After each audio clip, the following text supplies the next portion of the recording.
하나님 말씀 보시겠습니다. 오늘은 출애굽기 21장입니다.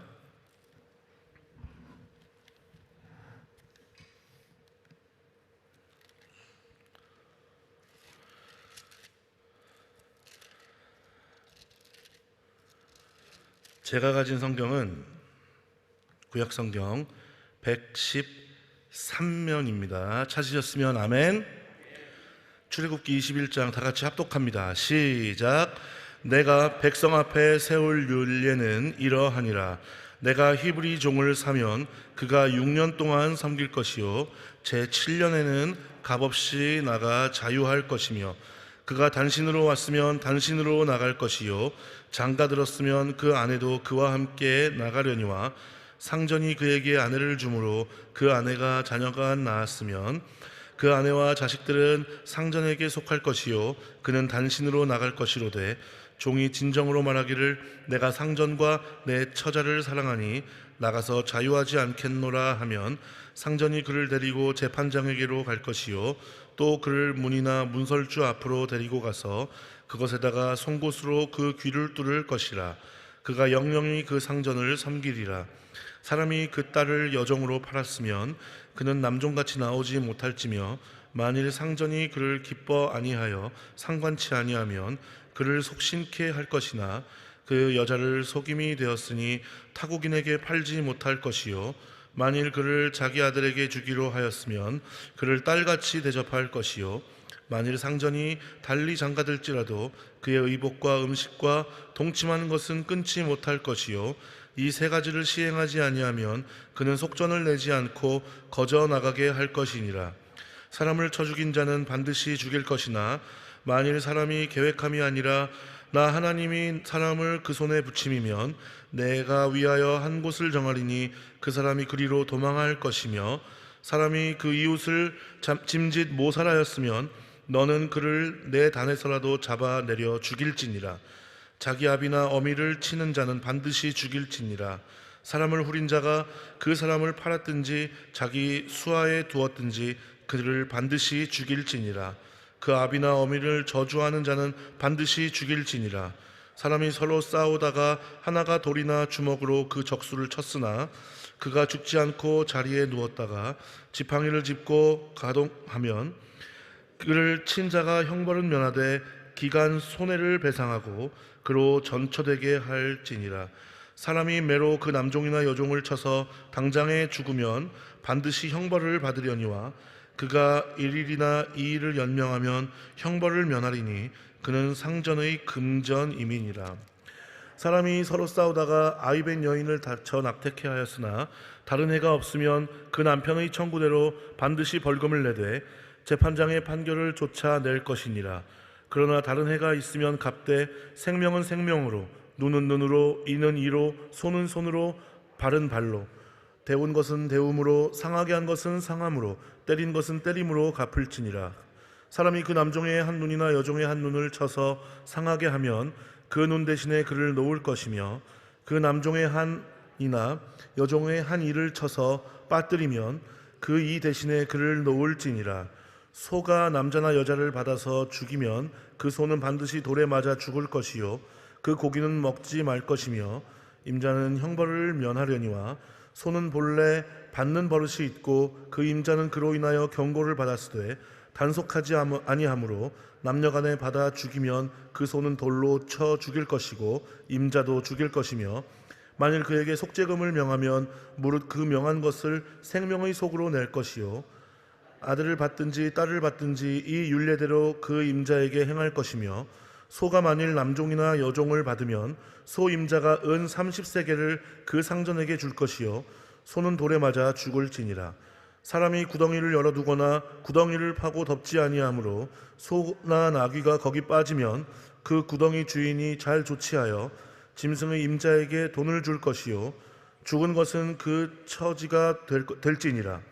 이 사람의 소가 저 사람의 소를 받아 죽이면 산 소를 팔아 그 값을 반분하고 죽은 것도 반분하려니와 그 소가 본래 받는 버릇이 있는 줄을 알고도 그 임자가 단속하지 아니하였으면 그는 소로 소를 갚을 것이요 죽은 것은 그의 처지가 될지니라. 아멘. 효와 행복 보시겠습니다. 제목은 인권을 존중하시는 하나님입니다. 요절 말씀은 출애굽기 21장 17절 말씀 다 같이 한번 읽어봅니다. 시작. 그 아비나 어미를 저주하는 자는 반드시 죽일지니라. 아멘. 하나님 백성의 일상에서 지켜야 할 법률 사항이 자세하게 소개되고 있다. 먼저 종에 관한 규범이 제시된다.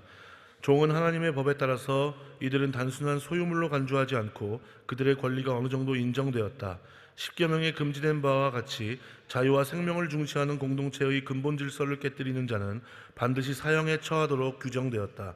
구체적으로 사람을 쳐 죽이거나 부모를 치거나 저주, 업신여김 혹은 악담한 경우 사람을 유괴할 때에는 사형을 선고하도록 했다. 과실치사 및 과실치상에 관한 규범도 나오는데 폭행상의 죄는 치료비와 생활비 전체를 물어주어야 했으며 종에 대한 폭행도 반드시 벌을 받아야 했다. 낙태의 경우는 남편의 요구에 따른 배상액을 재판관의 조정하에 지급해야 했다. 그리고 다른 사고가 생겼을 때는 이른바 동태복수법이 적용되었다. 이것은 형평성의 원리에 근거하여 대가를 공평하게 치러야 한다는 근본 취지에서 나온 것이다. 재산으로서의 짐승이 죽었을 때 반드시 돈이나 같은 짐승으로 배상해야만 한다는 규정이 나온다. 유교적 효는 윤리적인 명령인데 반하여 기독교의 부모 공경은 하나님의 절대 명령이다. 그래서 성경은 불효를 불신앙 못지않게 엄히 다루어 부모를 업신여기는 것도 사형죄로 규정하고 있다. 그런데 오늘날 우리 사회의 모습은 어떠한가? 걸핏하면 부모를 무시하는 언행을 일삼고 심지어 부모를 때리는 등의 폐륜화도 있다. 부모를 무시하는 것은 곧 부모의 권위를 인정하시고 부모 공경을 명하신 하나님께 대한 정면 도전임을 기억하자. 그리고 부모 공경은 하나님의 절대 명령임을 기억하도록 하자. 할렐루야. 오늘 우리가 읽은 출애굽기 21장을 보시면요, 먼저 남종에 관한 규례가 2절에서 6절에 나오죠. 히브리 남종의 상전은 그 종이 자신을 섬긴 지 제7년이 되면 그를 어떻게 해요?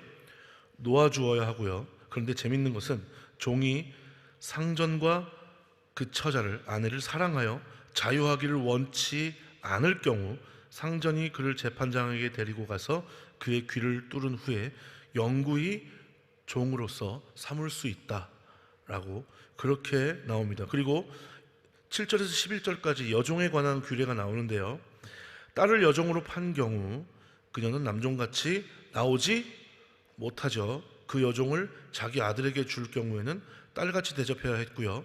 그리고 또 한 가지가 있는데 그 세 가지 여종의 권리를 보장하지 않을 경우 상전은 여종을 속전없이 자유하게 했다라고 그렇게 말씀하고 있습니다. 12절에서 14절까지는 살인죄가 나오죠. 고의적으로 살인한 자는 반드시 어떻게 돼야 돼요? 죽어야 했죠. 그러나 13절에 하나님이 사람을 그 손에 붙임이면 내가 위하여 한 곳을 정하리니 그 사람이 그리로 도망할 것이며 라고 나와 있는데, 여러분 이게 무슨 말이냐면요, 이것은 하나님께서 한 사람으로 하여금 다른 사람의 생명을 취할 수 있도록 그 권한을 넘겨주신 경우가 있어요, 없어요? 있을 수 있죠. 그 경우를 말하는 거예요. 즉 하나님이 하실 심판을 대행하도록 역사하시는 경우, 그 경우죠. 그래서 하나님께서는 여러 곳에 도피성과 같은 것을 마련해 주신 줄 믿습니다. 자, 부모를 구타하면 어떻게 돼야 돼요? 사형에 처해진다. 그리고 16절 보면 인신매매에 관한 조항도 나오죠. 사람을 후린에 해당하는 이 고네브라고 하는 히브리어는 몰래 가져가다, 속이다라는 의미가 있는데요. 그래서 인신매매, 남을 유괴하거나 속여서 인신매매에 해당하는 그런 죄를 짓는 경우도 어떻게? 사형에 처해지고, 부모를 업신여기고 그 권위를 인정하지 않고 함부로 대하거나 무시하며 욕하면 이 시대에는 어떻게 된다고요? 사형에 해당하는 형벌이었다라고 하는 거예요. 자, 상해를 입혔을 시에 대한 보상법도 나오죠. 이 당시 상황을 중심으로 만들어졌다는 것을 기억하고 보면은요, 사람이 상대방의 신체에 상해를 입힌 경우에 보상 규정은 18절에서 27절에 나오고요, 28절에서는 28절부터 32절까지는 소가 사람을 받아 죽인 경우의 보상 규정, 그리고 33절에서 36절까지는 타인의 짐승에게 손해를 입힌 그런 경우가 나옵니다.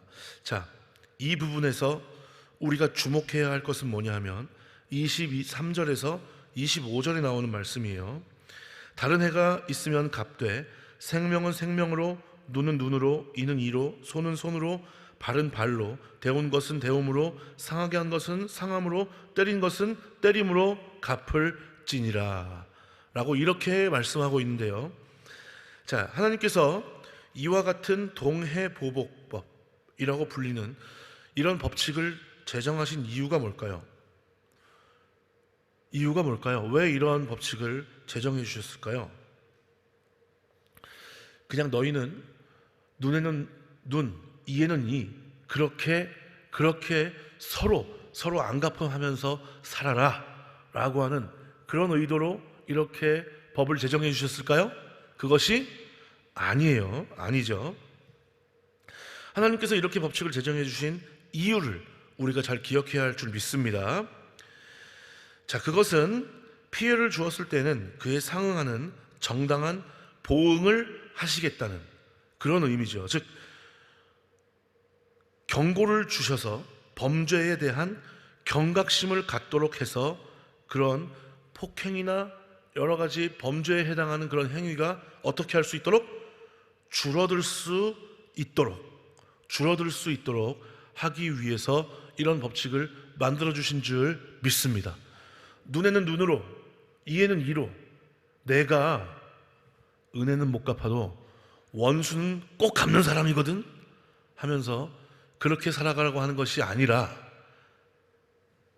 눈에는 눈, 이에는 이, 이렇게 경각심을 갖게 하나님께서는 그렇게 의도하신 거죠. 그리고 그렇게 하지 않을 수 있도록 사람들이 그것에 대한 경각심을 갖고 그것을 미연에 서로 방지하며 나아갈 수 있도록, 그래서 폭행 및 여러 가지 그런 시시비비를 가리는 일들, 그리고 범죄와 같은 일들이 줄어들도록 하기 위해서라는 것이죠. 자, 그리고 한 걸음 더 나아가서 지나친 복수의 악순환을 막기 위한 하나님의 생각도 있는 줄 믿습니다. 서로 한번 생각을 해보세요. 나는 아까도 말씀드렸듯이 내가 은혜는 못 갚아도 원수는 꼭 갚는 사람이니까 눈에는 눈, 이에는 이, 내가 당한 거에 몇 배로 갚아주겠어 라고 생각하면 여러분, 이 세상이 어떻게 될까요? 아름다운 세상이 되지 않겠죠. 그렇기 때문에 지나친 복수의 악순환을 막고 서로에 대한 그런 경각심을 가지고 범죄를 미연에 방지하고 줄어들도록 하시기 위해서 이러한 법을 만드셨다라고 하는 것을 우리가 반드시 잊지 않을 수 있는 저와 여러분들이 되시기를 주님의 이름으로 간절히 부탁을 드리겠습니다. 자, 예수님도 마태복음 18장 8절에서 9절, 그리고 마가복음 9장 43절에서 47절에 만일 내 손이나 내 발이 너를 범죄하게 하거든 찍어내버리라. 불구자나 절뚝발이로 영생에 들어가는 것이 두 손과 두 발을 가지고 영원한 불에 던지우는 것보다 나으니라. 만일 내 눈이 너를 범죄하게 하거든 빼어내버리라. 한 눈으로 영생에 들어가는 것이 두 눈을 가지고 지옥불에 던지우는 것보다 나으니라 라고 이렇게 말씀하시는데요. 여러분, 예수님께서 이렇게 말씀하신 의도 역시 뭐예요? 정말 죄를 지으면 눈하고 사지를 다 잘라라, 이런 의도에서 말씀하신 걸까요? 그것이 아니라는 거죠. 만약에 정말 그런 의도에서 말씀하신 거라면 여러분, 여기 우리가 온전한 모습으로 있을 수 있어요, 없어요? 아무도 없죠. 아무도 없는 거예요. 저를 포함해서 여기에 온전한 모습으로 있을 수 있는 사람이 아무도 없는 거죠. 예수님께서 이런 말씀을 하신 이유 역시 주님께서는 심은 대로 거두도록 정당한 보응을 하시겠다는 그런 경각심을 일깨워주는 말씀을 하시는 것인 줄 믿습니다. 즉 범죄에 대한 경각심을 갖고 그것으로 인한 지나친 복수의 악순환을 막기 위한 것이죠. 다시 말해 손발이 떨어져 나가고 두 눈이 뽑히는 것과 같은 절박한 심정으로 죄에 대해서 애통함을 잃지 말아라 라고 하는 거죠. 죄에 대해 애통함을 잃지 않으려고 노력하면서 하나님의 자녀 예수 그리스도의 제자다움을 나타내며 이 땅에서부터 주님의 다스림과 통치가 하늘에서와 같이 이루어지는 하나님 나라를 이루며 살아라 라고 우리에게 말씀하시는 것인 줄 믿습니다. 오늘날을 살아가는 우리는 어떻게 해야 될까요? 그렇다면 오늘날을 살아가는 우리는 어떻게 해야 될까요? 지금 이 시간 함께한 우리는 이것을 꼭 기억하고 돌아갔으면 좋겠습니다. 지위 고하 모든 것에 상관없이 하나님 형상대로 지음받은 인류는 모두 예수 그리스도 안에서 한 형제, 자매인 줄 믿습니다. 우리는 이 사실을 잊지 말아야 됩니다. 오늘 말씀을 보면 하나님께서는 좋은 결과보다 선한 동기를 어떻게 생각하세요? 더 중요하게 여기신다는 것을 여러분 알 수 있으신 분은 아멘? 하나님은 결코 결과만을 보시지 않죠. 선한 동기, 동기의 순수성, 의도의 순수성을 더 중요하게 생각하신다는 것을 우리가 알 수 있습니다. 자, 그러므로 상대의 약점을 이용해서 부당한 이득을 취해서는 안 될 줄로 믿습니다. 이 세상에는 부유한 자도 가난한 자도, 많이 배운 사람도 배움의 깊이가 깊지 못한 사람도, 지위가 높은 자도 낮은 자도, 건강한 자도 건강하지 못한 자도, 남자도 여자도, 저처럼 잘생긴 사람도 할렐루야 존재하죠. 어떤 모습으로요? 똑같이 하나님 안에서 한 형제 자매의 모습으로요. 그렇게 존재하는 줄 믿습니다. 자, 여러분, 그런데요, 중요한 건 뭐냐 하면 이 세상에는 여러 가지 부유하고 그런 사람들 많이 있지만 주님께서 다시 오시고 하나님의 나라가 완성되는 그날에는 이 모든 것이 어떻게 된다? 이 모든 것이 아무 소용이 없게 된다라고 하는 것이죠. 이 땅에서의 부유함, 명예와 여러 가지가 그날에는 소용이 있어요? 없어요? 없다라고 하는 거죠. 주님 다시 오시고 하나님의 나라가 완성되는 그날에는 이 모든 것이 아무런 소용이 없게 된다는 것입니다. 그리고 자신에게 주어진 환경 속에서 어떻게 믿음의 경주를 달렸는지 그것만 남게 될 줄 믿습니다. 여러분 한번 잘 생각해 보세요. 1000명, 5000명, 10,000명, 10만 명의 사역을 하는 사람이 있다. 그런데 어떤 사람은 열 몇 명 되는 그런 장애우들과 함께 사역을 한다. 여러분은 어떤 게 더 귀한 사역처럼 보이세요? 10만 명이 제일 귀한 사역으로 보이세요? 하나님 안에서는 그것이 중요한 게 아닌 줄 믿습니다. 10만 명이든 10,000명이든 5,000명이든 1,000명이든 10,000명이든 그에게 맡겨진 양들과 그리고 환경과 여러 가지 사역 가운데 한 마음으로 주님 바라보면서 말씀 붙들고 최선을 다한다면 숫자에 상관없이 그 사람은 똑같이 하나님께서 귀하게 여기시는 하나님의 사명자인 줄 믿습니다. 10만 명 사역한다고 해서 15명, 13명, 12명의 장애우들과 함께 사역한다고 해서 누가 높고 낮은 게 아니라는 거죠.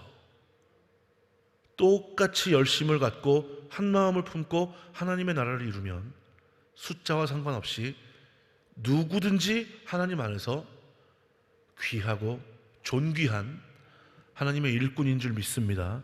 자, 그러나 한번 잘 생각해 보세요. 10만 명, 10,000명, 5,000명, 1,000명 되는 그런 사역을 하시는 분이 매너리즘에 빠져가지고 띵까띵까 대충대충 하시는데, 오히려 이 열댓 명 사역을 하시는 분은 초심을 잃지 않고 끝까지 최선을 다한다. 여러분, 어떤 사람이 하나님 보시기에 더 귀한 일꾼일까요? 전자예요, 후자예요? 후자가 되겠죠. 여러분, 우리는 이 사실을 잊지 말아야 할 줄 믿습니다. 우리는 후자와 같은 그런 일꾼이 되기를 원합니다. 주님 다시 오시는 그날까지 우리가 하나님께서 나에게 무엇을 말씀하시는지, 그리고 내가 하고 싶은 일이 아니라 내가 해야 할 일이 무엇인지를 찾아서 그 일에 전심전력하며 나아갈 때, 모든 것을 아시고 또 모든 것을 만드시고 모든 것을 인도하시는 주님께서 하나님의 은혜와 하나님의 공의 안에 심은 대로 거두게 해주실 줄 믿습니다.